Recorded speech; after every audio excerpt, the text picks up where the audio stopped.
The Quiet Revolution in a London Clinic. In the spring of 1961, in a modest therapy room in London, Carl Rogers sat across from a middle-aged woman who had spent years feeling invisible in her own life.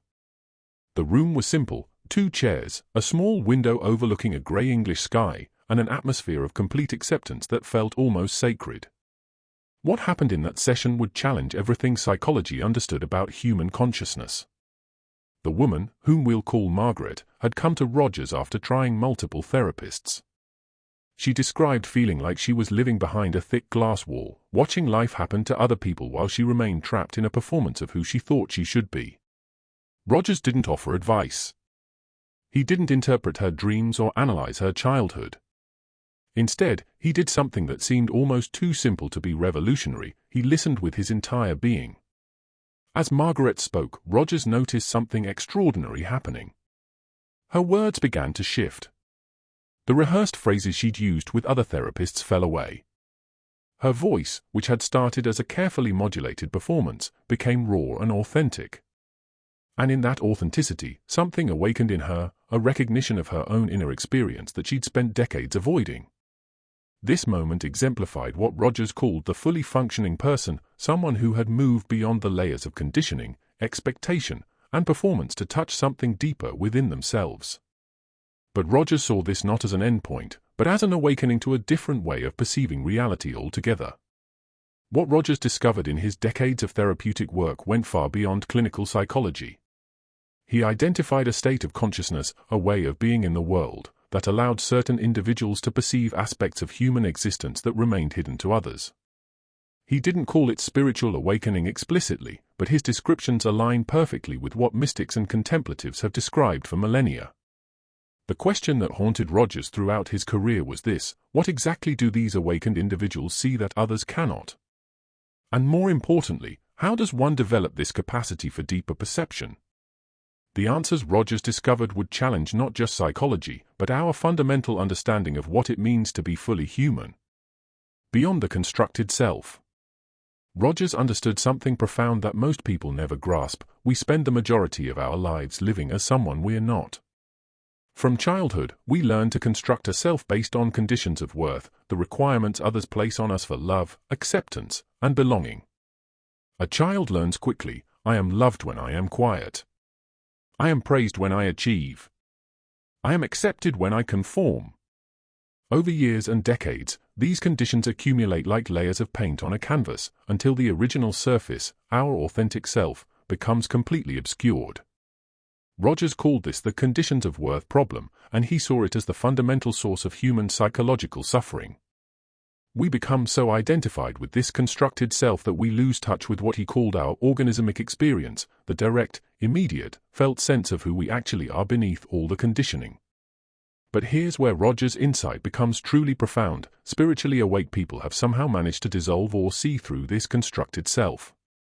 They've developed what Rogers termed unconditional positive regard for themselves, a complete acceptance of their experience without judgment or denial. In his 1964 paper Toward a Modern Approach to Values, Rogers described a patient named Ellen who exemplified this shift. Ellen had lived her entire adult life according to rules established by her strict Methodist upbringing in the English Midlands. She dressed conservatively, spoke carefully, and organized her entire existence around appearing respectable. In therapy, something cracked open. Ellen began to notice that her carefully constructed life felt hollow. The respectability she'd chased brought no genuine satisfaction. The opinions of others, which she'd prioritized for 43 years, suddenly seemed irrelevant to her actual well-being. It was like waking from a dream, Ellen told Rogers. I suddenly saw that I'd been living someone else's life. Not even a real person's life, a phantom's life, constructed from fragments of expectations that didn't even belong to me.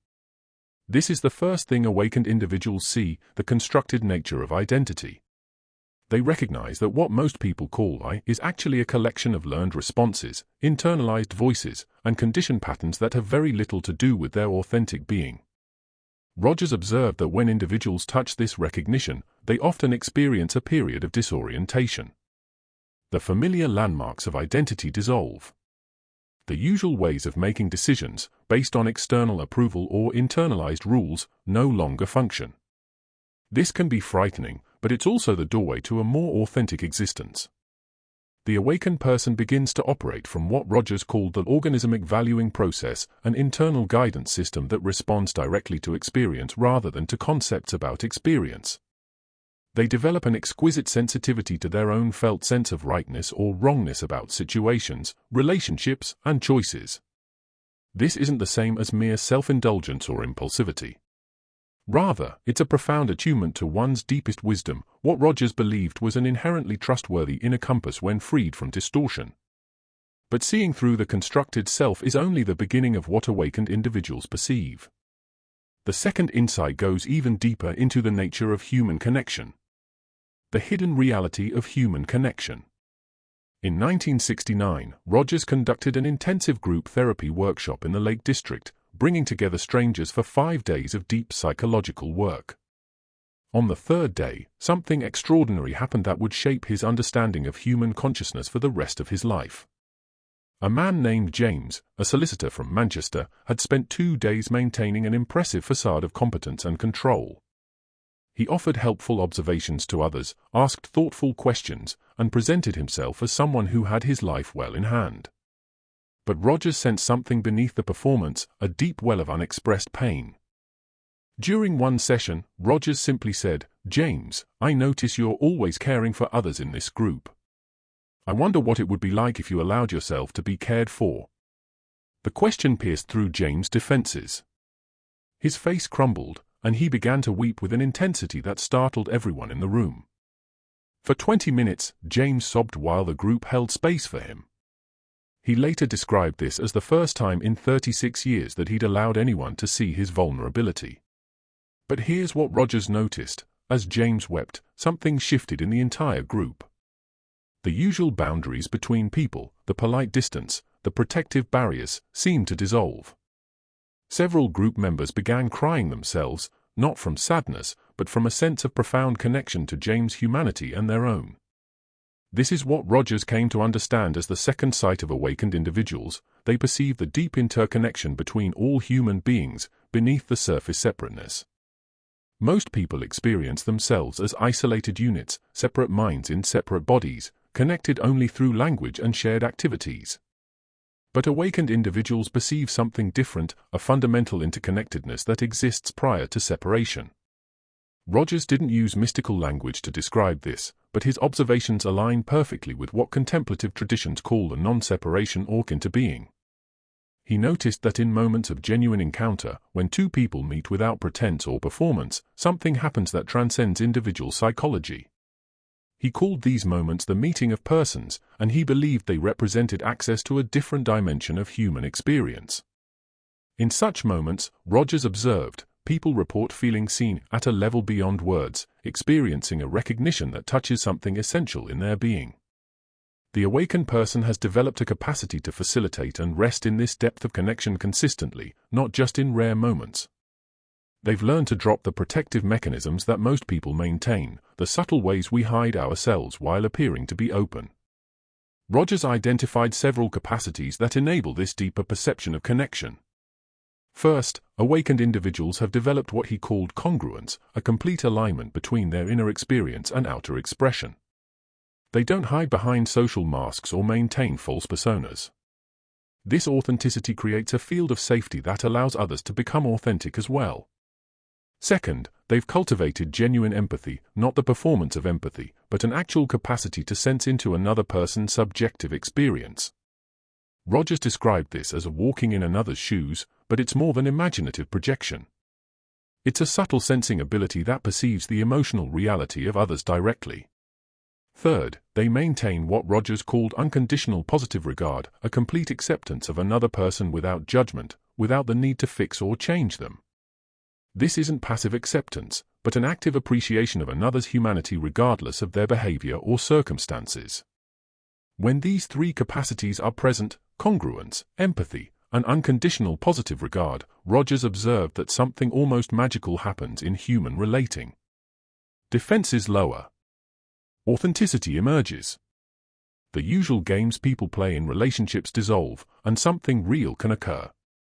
But there's a third sight that awakened individuals possess, one that might be the most challenging for ordinary consciousness to grasp. The intelligence of the present moment. In the autumn of 1975, Rogers was invited to give a lecture at Oxford University. Before his talk, he took a solitary walk through Christ Church Meadow.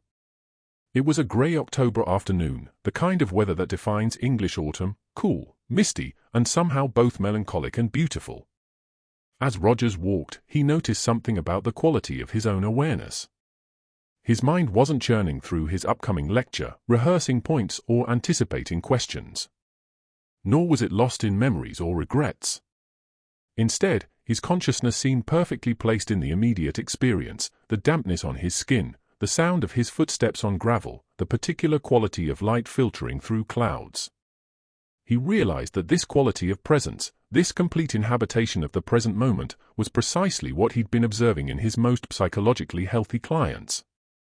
They possessed a capacity to be fully here, fully now, in a way that most people never achieve. This is the third sight of awakened individuals. They perceive the extraordinary intelligence and aliveness available in the present moment, which most people completely miss. Most human beings live in what Rogers recognized as a temporal displacement. We're either lost in the past, ruminating on what happened, replaying conversations, nursing grievances, or projected into the future, planning, worrying, anticipating, rehearsing scenarios that haven't occurred and may never occur. This temporal displacement isn't just a mental habit, it's a fundamental way of avoiding the present moment.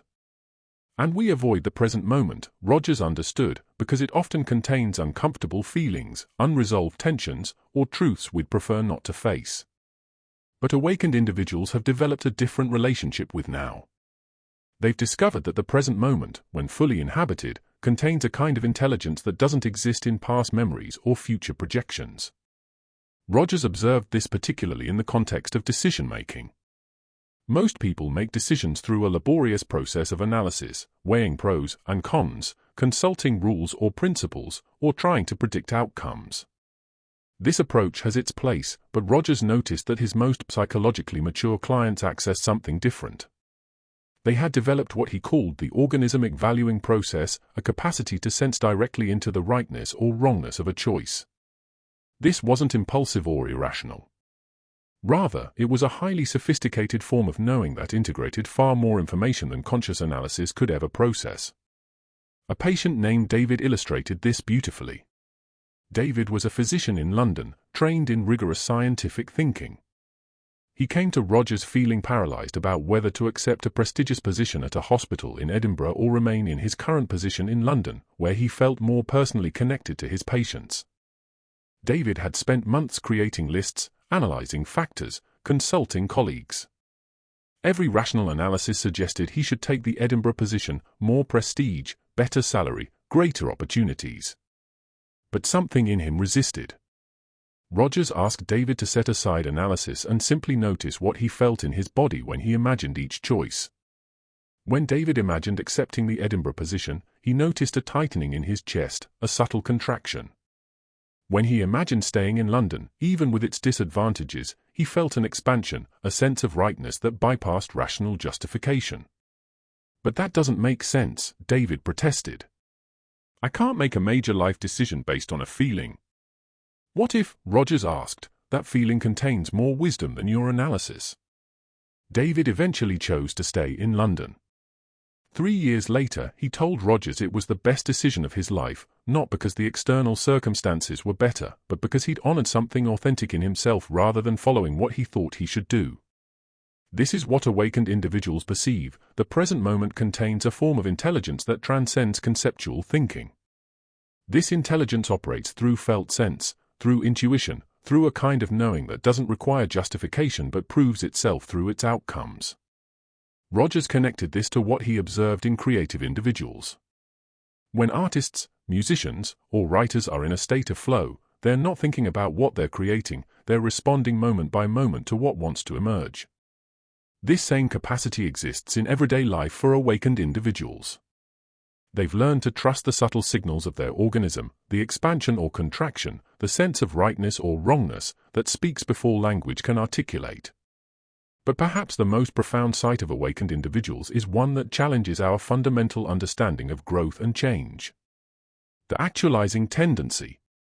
In the winter of 1980, Rogers received a letter from a former client named Sarah, who had completed therapy with him nearly 15 years earlier. Sarah described her life since therapy in terms that deeply moved Rogers. She wrote about how she'd left an unfulfilling career in accounting, returned to university at age 42, and eventually become a social worker helping disadvantaged families in Glasgow. But what struck Rogers most was how Sarah described her process of change. She wrote, "You didn't fix me or guide me or even advise me. You simply saw something in me that I couldn't yet see in myself. And in your seeing it, I slowly began to see it too. It was as if you recognized a seed in me that hadn't yet sprouted, and your recognition somehow provided the conditions for it to grow." This letter crystallized something Rogers had been observing throughout his career. Human beings possess an inherent tendency toward growth, healing, and actualization. He called this the actualizing tendency, and he believed it was the most fundamental fact about human nature.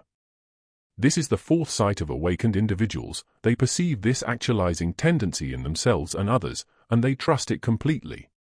Most approaches to human psychology assume something is broken and needs to be fixed. The therapist, the expert, the authority knows what's wrong and how to correct it. But Rogers saw something entirely different. He observed that when individuals were provided with the right conditions, genuine acceptance, empathic understanding, and authentic presence, they naturally moved toward greater wholeness, complexity, and integration. This wasn't wishful thinking or naive optimism. Rogers grounded this observation in biology. He pointed out that all living organisms have an inherent tendency toward actualization, toward becoming the fullest expression of their potential. A seed doesn't need to be taught how to become a tree. It contains within itself the complete blueprint and drive toward its full expression. Human beings are the same. We possess an internal compass that naturally moves us toward health, growth, and actualization, unless that process is interfered with by trauma, oppressive conditions, or deeply internalized conditions of worth. Awakened individuals have reconnected with this tendency in themselves. They've learned to trust their own process of becoming, rather than trying to force themselves to conform to external ideas of who they should be. Rogers illustrated this with the case of a young man named Peter, who came to therapy in a state of profound confusion about his sexuality. Peter had grown up in a conservative family in rural England, where homosexuality was not just condemned but literally unthinkable. He'd spent years trying to be attracted to women, dating, even becoming engaged, all while feeling a growing sense of falseness and despair. In therapy, Rogers didn't try to determine whether Peter was gay or straight, nor did he push Peter toward any particular identity. Instead, he created what he called a climate of unconditional positive regard, a space where Peter could explore his actual experience without judgment. Over months, Peter slowly allowed himself to acknowledge attractions he'd spent years denying. But the process wasn't straightforward. Peter would move toward self-acceptance, then retreat into fear and self-condemnation. Rogers never pushed, never judged these oscillations. He simply remained present, accepting Peter exactly as he was in each moment. Eventually, Peter came to a session and said something Rogers never forgot: "I realize now that I've spent years trying to become someone acceptable rather than discovering who I actually am. All that energy spent contorting myself into an acceptable shape, I'm exhausted. I think I'm ready to just be who I am." This is the actualizing tendency in action. When the conditions are right, when genuine acceptance is present, individuals naturally move toward authenticity, even when that movement is frightening, even when it contradicts everything they've been taught about who they should be. Awakened individuals trust this process not just in themselves but in others. They've learned that their job isn't to fix, advise, or direct people, but to provide the conditions under which the actualizing tendency can operate. This requires a profound faith, not religious faith, but faith in the wisdom of the organism, in the intelligence of the life force moving through each person. Rogers called this a quiet revolution because it completely inverts the usual power dynamics of helping relationships. The awakened person doesn't position themselves as expert or authority. Instead, they become a facilitator of another's own inner wisdom. They recognize that each person contains within themselves the answers they seek, the healing they need, the direction they should grow, and that these answers emerge naturally when the right conditions are present. But trusting the actualizing tendency requires confronting something most people spend their lives avoiding: the courage to be disliked. In 1977, Rogers was invited to conduct a workshop with a group of teachers in Birmingham. During one session, a teacher named Michael raised a question that revealed the central obstacle most people face in actualizing. "What you're describing sounds beautiful, Dr. Rogers, but how do I trust my own inner wisdom when that wisdom leads me in directions that others disapprove of?" It was a profound question, one that gets to the heart of why most people remain trapped in constructed identities rather than risking authentic being. Rogers leaned back in his chair, considering. "Michael," he said, "living authentically will almost certainly mean disappointing people who want you to be something you're not. The question isn't whether you can avoid disapproval, you can't. The question is whether you're willing to bear that disapproval in service of your own authenticity." This is the fifth sight of awakened individuals. They recognize that authentic being requires what we might call the courage to be disliked. They've made peace with the reality that you cannot be true to yourself while also ensuring everyone approves of you. Most people never make this peace. We spend enormous energy managing impressions, avoiding conflict, and contorting ourselves into shapes that won't disturb others. We develop what Rogers called facades, carefully constructed presentations of self designed to elicit approval and avoid rejection. These facades serve a purpose. In childhood, they're often necessary for survival. A child who can't sense what's expected and adjust accordingly may face real danger. But what serves us in childhood becomes a prison in adulthood. Rogers observed that individuals who achieved psychological maturity had all gone through a similar passage. They'd faced a choice between authenticity and approval, and they'd chosen authenticity even when it was terrifying. A patient named Catherine exemplified this journey. Catherine was a 48-year-old woman from Bristol who had spent her entire adult life pleasing others. She'd married a man her parents approved of, despite feeling no real passion for him. She'd pursued a career in law because it was respectable, despite being drawn to art. She'd decorated her home, raised her children, and organized her social life around other people's expectations. By midlife, Catherine described herself as a ghost in my own life. She could barely recognize herself in the mirror. The person she saw there was a stranger, someone who dutifully performed the role of good daughter, good wife, good mother, but had never asked what she herself wanted. In therapy, Catherine began the painful process of distinguishing between her authentic desires and the internalized expectations she'd mistaken for her own wants. She discovered that she'd never actually chosen her marriage, she'd simply agreed to it to please her parents. She didn't enjoy most of her friendships, she maintained them out of obligation. Even her relationship with her own children was filtered through concern about what others would think of her parenting.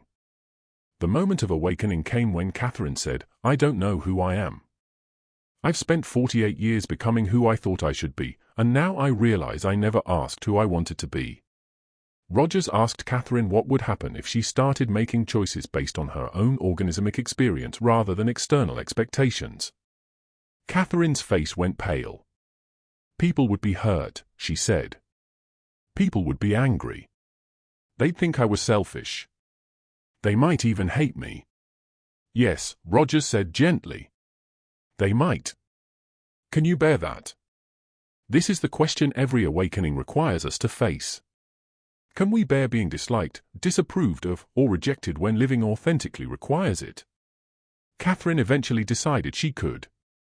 Over the following 2 years, she made profound changes. She left her marriage, not with cruelty but with honesty. She reduced contact with friends who only wanted her to perform a role. She went back to art school. Many people in her life were indeed hurt, angry, and critical. But Catherine reported something Rogers had seen in every person who made this passage. Beneath the fear of disapproval, she found a kind of peace she'd never known. Not happiness in every moment, not an absence of difficulty, but a deep rightness about finally living as herself rather than as a performance. Awakened individuals have learned something crucial: other people's disapproval, while painful, is not actually dangerous in the way it felt dangerous in childhood. As adults, we can survive rejection. We can lose relationships that require us to be false and discover that we're still okay, often more than okay. This doesn't mean awakened people are callous or uncaring. They remain deeply empathic and concerned for others' well-being. But they've learned to distinguish between genuine care and self-abandonment in service of others' comfort. This courage leads to the sixth sight, one that reveals the true nature of psychological freedom. Living from the inside out. On a cool evening in May 1982, Rogers attended a concert at the Barbican Centre in London.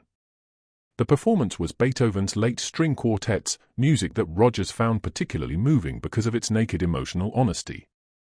As he listened, he reflected on how rare such honesty was in ordinary life. Most people, Rogers realized, live from the outside in. They look to external sources to tell them who they should be, what they should value, how they should live. They consume advice, follow rules, seek approval, and measure themselves against others' standards. Their entire orientation is toward matching their internal experience to external requirements. But awakened individuals live from the inside out. They've learned to orient primarily to their own organismic experience, using it as the primary source of guidance for how they move through life. This is the sixth sight, the perception of an internal locus of evaluation. Rogers didn't mean that awakened individuals ignore all external input or become self-centered. Rather, they've shifted the center of authority from outside to inside.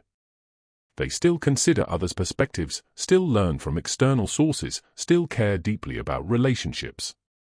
But the final determination of what's right for them comes from within. This shift represents a fundamental change in consciousness. Most people experience themselves as objects being judged by the world.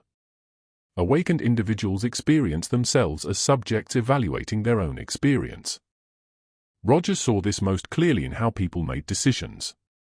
He had a patient named Thomas, a bank manager from Edinburgh, who came to therapy paralyzed by a job offer.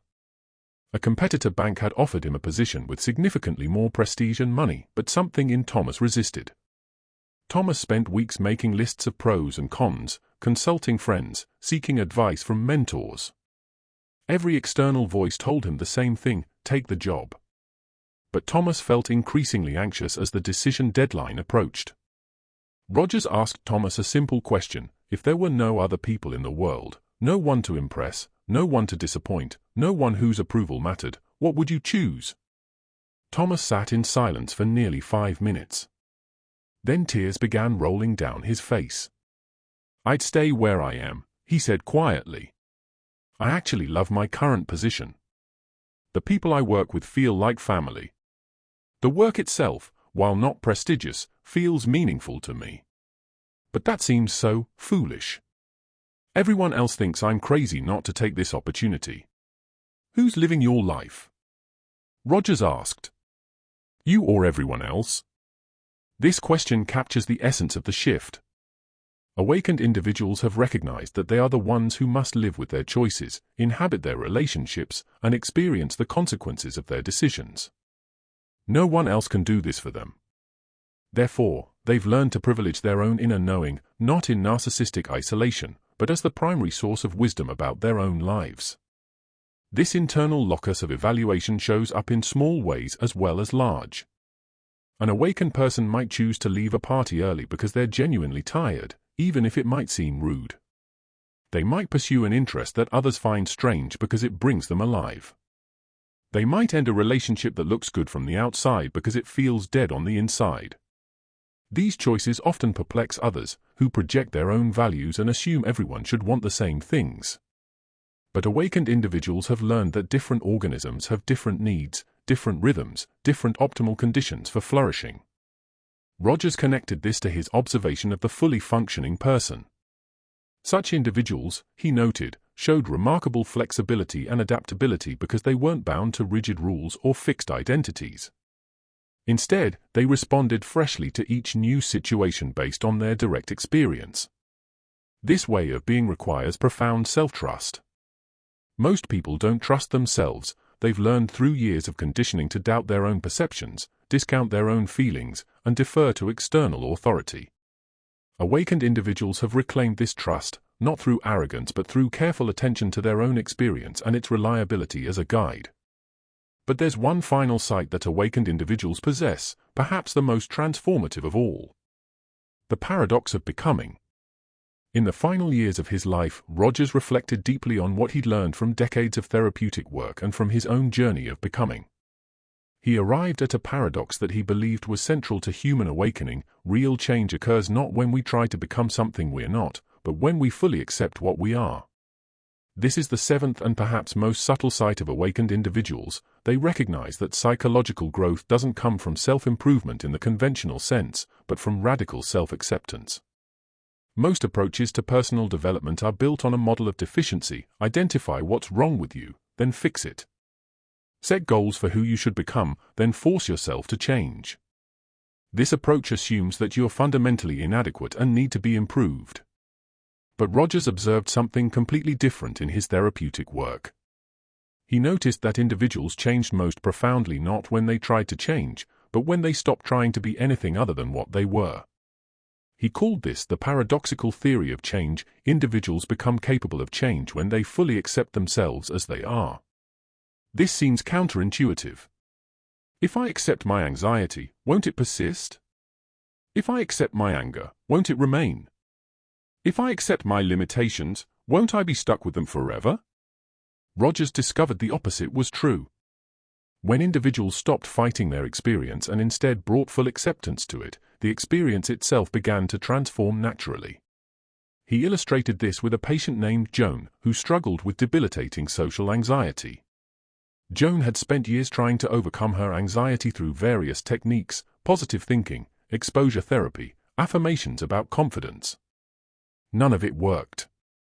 Her anxiety remained, and she added layers of shame about having anxiety to her original suffering. In therapy with Rogers, something different happened. Rather than working to eliminate the anxiety, Rogers invited Joan to describe exactly how anxiety felt in her body. What were its qualities? Its textures? Its movements? Joan began to explore her anxiety with curiosity rather than resistance. She noticed it as a tightness in her chest, a racing of her heart, a contraction in her throat. As she described it without trying to change it, something shifted. The anxiety was still present, but her relationship to it changed. She went from being at war with her anxiety to being curious about it. Over time, Joan noticed something remarkable. When she stopped fighting the anxiety, it had less power over her. The anxiety didn't disappear, but it no longer paralyzed her. She could feel anxious and still attend social events, speak up in meetings, pursue relationships. This is the paradox. Acceptance doesn't mean resignation or passivity. Rather, it's a form of profound presence with what is, which creates the conditions for organic change. Awakened individuals have learned this deeply. They've stopped fighting with themselves, stopped trying to be someone they're not, stopped measuring themselves against idealized images of who they should be. Instead, they've developed a compassionate curiosity about their own experience, exactly as it is. This doesn't mean they're complacent or that they stop growing. In fact, Rogers observed that these individuals showed the most sustained growth of anyone he worked with. But their growth wasn't forced or effortful. It emerged naturally from their radical self-acceptance. Rogers connected this to his observation of children. Young children, before they've been conditioned by years of criticism and expectation, show this quality naturally. A toddler who falls while learning to walk doesn't berate themselves for failing. They simply get up and try again, curious and persistent, without self-judgment.